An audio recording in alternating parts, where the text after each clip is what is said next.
I want to start off by just asking, we've been going through this insane time in American history. Where have you been quarantining, sort of holed up with, and who have you been with? Well, I've been with my family. Luckily, we live just outside New York City, up in Westchester, and we moved here a number of years ago. So we were already sort of in a self quarantine, self imposed in early to mid March. And about a week or so into that, my kids had already started their online school. I said to my wife one night, I haven't been feeling well for a couple of days, and looked at her and I said, I think it's time maybe to take my temperature. So I took my temperature. Sure enough, I was over 100. It wasn't that bad. It was about 100.5. But I've been feeling weak and sort of tired and achy for a number of days. So then we put me in the basement. Luckily, we've got a basement which I actually have access to go inside and outside the house. Oh, that's good. I was able to see my family just sort of from a distance, but I stayed in the basement. I could walk outside and take my dog for a walk, and my wife would deliver me meals inside in my area, the basement. So she would come down with gloves and a mask and deliver me food. So that's how we survived for about a month doing that. Wow. I mean, I know you've been talking about it nonstop for months. You are actually my first guest who did positively test for COVID-19. We've had athletes who think they have, but we all know those people. First symptom you're saying was just a little bit of a fever. That was truly the first feeling you had?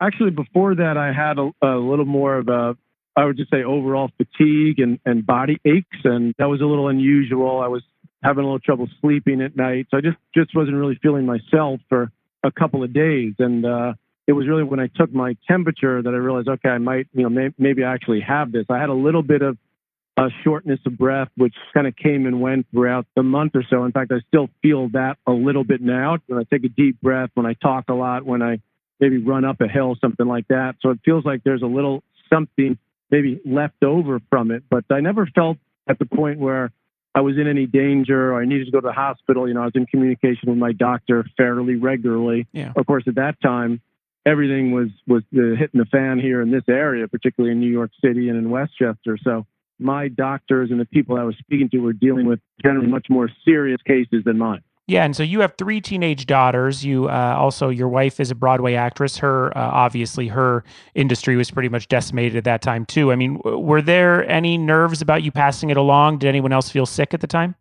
Well, no one felt sick. My wife was pretty healthy. Obviously, we were nervous about it. Our kids as well, but we always go back and think, well, did someone have a cough at some point? And one of my twins are 11. My oldest is 14. She had a little bit of cough at one point. And funnily enough, we actually went in for the antibody test just last week. Oh.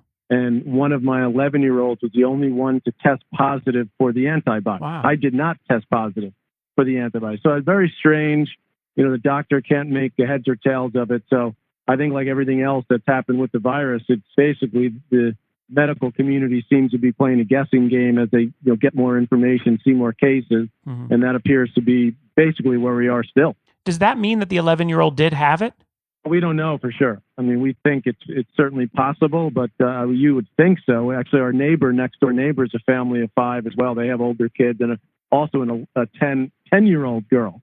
And she was the only one to test positive in their family. So who the heck knows? Maybe I gave it to my daughter. Maybe she gave it to me. Most kids, luckily, knock on wood, don't, fight it off pretty quickly. Yeah. I was lucky to also fight it off pretty easily as well. So sense of smell and taste, all that weird thing we hear from people, did you lose that?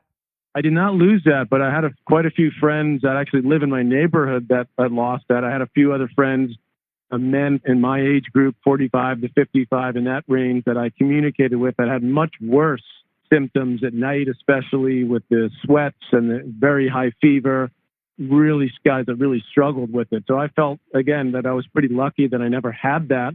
In fact, when I finally went for the test, I was a little surprised that I still had it because I felt pretty good. I'd been down in my basement at that point for about 2 weeks. It took me a while to actually get the test. Mm-hmm. The state was just getting the testing system up and running. So I went to one of those drive-through locations. Finally, it took about a week to just book the test.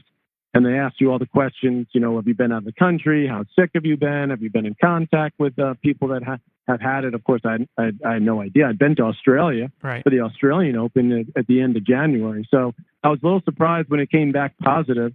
And then I went back for a test with my wife a couple of weeks later, and we both tested negative. Wow. I mean, it's so confusing. Like you said, there's so many conflicting reports about what we should be looking for. I mean, one of them that I think I'm most bewildered by is if we can catch it a second time or not. As someone who's already had it, what do you know about it?